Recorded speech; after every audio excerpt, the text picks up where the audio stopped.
কি করতেছ? ছাড়ো দাও। সকল হয়ে গেছে না, সকল হয়ে গেছে। এই এই মধু, এই অমানুষের বাচ্চাগুলোরে দুটো বাড়ি দিলে পরে এগো পোষাবে? পোষাবে না, পোষাবে না। এই অমানুষের বাচ্চাগুলোরে বাড়ির পর বাড়ি মার। আমরা কি করেছিলাম যে আমাদের পিছনে এই অমানুষের বাচ্চাগুলো লাগিছে? চুপ করে আসো কিসের জন্য? চলো, আচ্ছা অনেক হয়েছে। বাবা হয়ে গেছে না? এই চলো ওই জায়গায় বসো, আসো চলো এখানে বসো। এই মাস্টার, এই এরা তো সব তোমারই ছাত্র। হ্যাঁ, তুমি এদেরকে কি শিক্ষা দিয়েছো? কি কুশিক্ষা দিয়েছো তাদেরকে? যে এলাকার ইজ্জতওয়ালা মানুষদের ইজ্জত নিয়ে ছিনিমিনি খেলতেছে। হ্যাঁ, এই শিক্ষা দিয়েছো তুমি এই অমানুষগুলোকে? অমানুষ বানিয়েছো তুমি এদেরকে। বাবা আসমান, তুমি এই কাজটা কেমন করতে গেলা? তোমার তো আমি ভালো ছেলে বলেই জানি। মন্ডল সাহেবের মতো এরকম গণ্যমান্য ব্যক্তির সাথে এমন কাজটা তুমি কেন করলা? আরে বেয়া, তুমি যদি হবা তাহলে এতকাল তোমার কি শিক্ষা দিলাম? হ্যাঁ স্যার, মন্ডল কাকা এতক্ষণ আমাকে নানান প্রশ্ন করতে, আমি কোনো প্রশ্নের উত্তর দেই নাই। কিন্তু স্যার আপনার প্রশ্ন তো আর চুপ থাকা যাচ্ছে না স্যার। আপনি যা করছেন তা যদি সত্যি হয় তাহলে সারা জীবন আমাকে যে শিক্ষা দিলেন তাই তো মিথ্যা হয়ে যাচ্ছে স্যার। এসব তুমি কি করছো আসমান? স্যার, আপনি তো আমাকে শিখাইছেন যে প্রাণ থাকিলে প্রাণী হয়, কিন্তু মন না থাকিলে মানুষ হয় না। মানুষ হওয়ার জন্য যে মন দরকার সেটা কি মন্ডল চাচাগের আছে?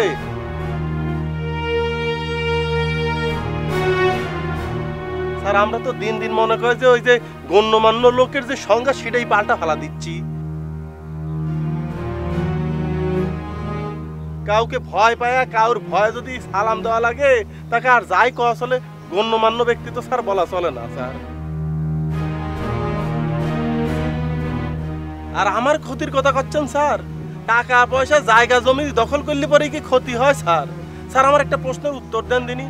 মন্ডল চাচা কেবা করে স্কুল কমিটির সভাপতি হইল? যে লোক নিজের নাম লিখতে পারে না সে হচ্ছে স্কুল কমিটির সভাপতি, আর তার দস্তখত না হইলে পরে আপনাকে ওই শিক্ষক দিনের বেতন হচ্ছে না। তারে দেখলে পরে আপনাকে চেয়ার ছেড়ে দেওয়া লাগে। আপনি প্রধান শিক্ষক, আপনি দেশের সর্বোচ্চ ডিগ্রি নিছেন, তারপর ওই মন্ডল কাকাকে দেখলে পরে আপনার চেয়ার ছাইরা হাত কাছুমাছু করে 5 মিটার দাঁড়ায় থাকা লাগে স্যার। স্যার, আপনার খারাপ লাগে না স্যার? একজন ছাত্র হিসাবে আপনি যে শিক্ষা দিচ্ছেন তাতে তো আমার খারাপ লাগে।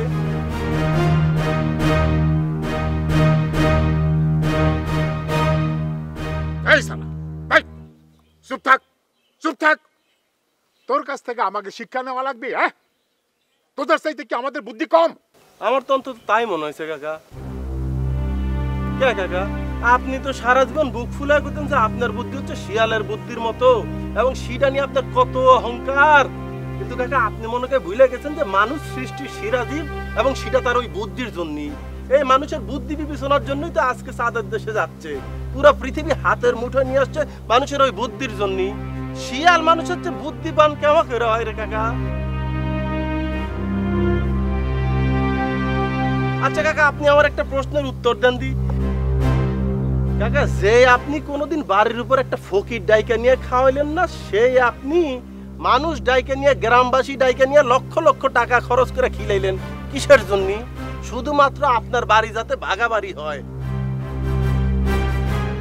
আপনি করে বাপ পুতে করে দেখলে জানে মানুষ কয় যে বাঘ যাচ্ছে। আমার একটা প্রশ্নের উত্তর দেন দি কাকা, বাঘ মানুষের কোন উপকারে আসছে? একটা হিংস্র প্রাণী, তার সাথে নিজেকে তুলনা করার জন্য আপনারা উঠে পড়া লাগলেন।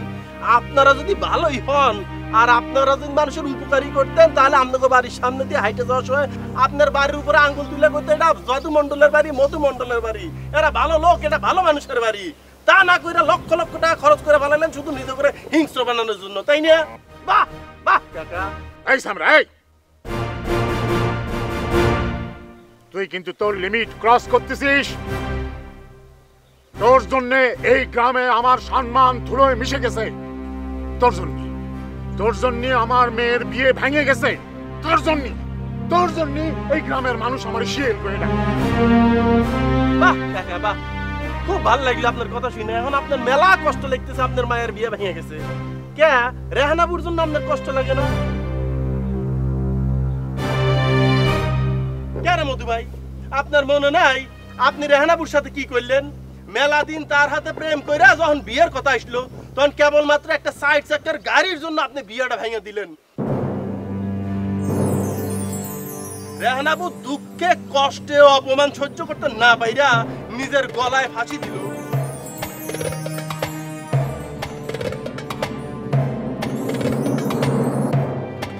এই যে তার বাপ পয়সা আছে এখানে মনসুর কাকা, মায়ার শোকে শোকে রাস্তাঘাটে পাগল হয়ে ঘুরতেছে। আপনাদের কষ্ট লাগে না কাকা? এখন কষ্ট লাগে না? নিজের চিন্তা করো তো রেহানাপুর জায়গায়, একবার চিন্তা করো জয়নাল ভাই ভোট জায়গায় যে কিনা নিজের স্বামী রে তার ভিতর থেকে তুলে নিয়ে চলে যাওয়া লাগছে তার বাপের বাড়ি, যা তোমার বাপ ভাই সেই বাড়ি দখল করছে।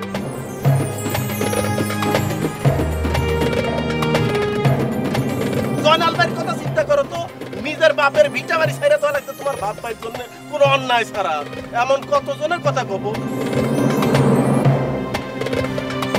যেই দিন জয়নাল ভাই এই গ্রাম ছেড়ে গেছে সেই দিন কিন্তু আমি মেলা ভয় পেয়ে গেছিলাম রে সবানা। আমার মনে হয়েছে কোন দিন আমার গ্রাম ছাড়া লাগে, কোন দিন রফিক ভাই ছাড়া লাগে, কোন দিন আকাশ কাকা ছাড়া লাগে। তোমরা তো মাত্র 3 জন মানুষ, তোমাদের কত জায়গা লাগে থাকার জন্য? কত জায়গা হইলে পরে তোমরা শান্ত হবে কও দিনই? মন্ডল কাকা, আমি আপনাকে শুধু বুঝাবার চাইছি যে পৃথিবীতে সবার উপরে মানুষ। কে কি জানেন না? এই তো স্যার বসে আছে, স্যারই তো আমাকে শিক্ষা দিছে সবার উপরে মানুষ সত্য, তাহার উপরে নাই।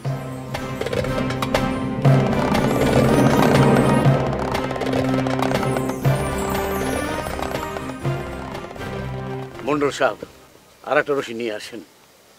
সেই রশি দিয়া আসমানের লাগে আমারও বাঁধেন, বাঁধতে শাস্তি দেন।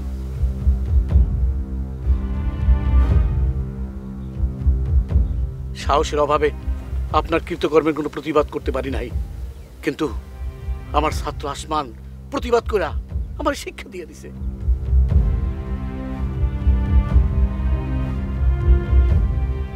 অন্যায়ের প্রতিবাদ না করা সেটা একটা অন্যায়। অন্যায় যে করে আর অন্যায় যে সয় দুজনই সমান অপরাধী। আর সেই অপরাধের জন্য আপনি আমার শাস্তি দেন, আমার শাস্তি পাওয়া উচিত।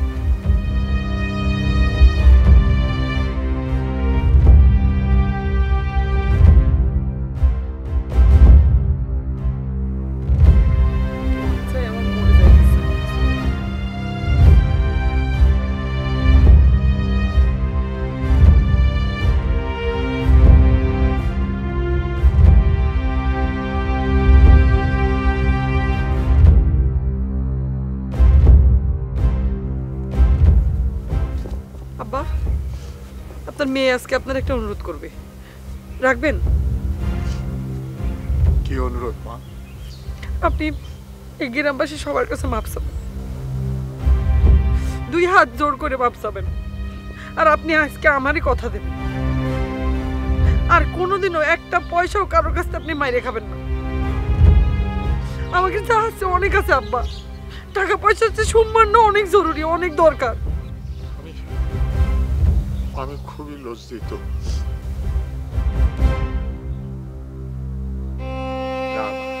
কোনদিন মানুষের সম্পদ আর গ্রাস করব না, আমিও খুব লজ্জিত। আমারে আপনারা মাফ করে দেন।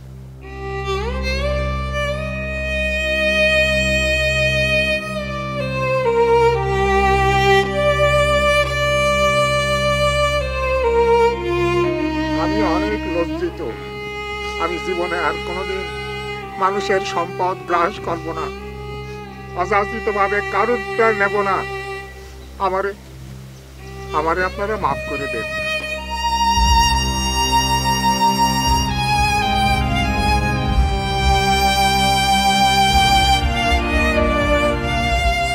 খুলে দেন, খুলে দেন।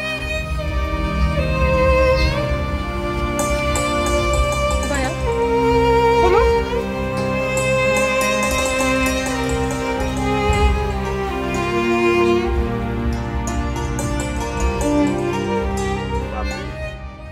তুমি মাথা নিচু করে আসো কেন? তুমি মাথা উঁচু করে থাকবা। আমি যে কাম করেছি আমি মাথা নিচু করে থাকবো।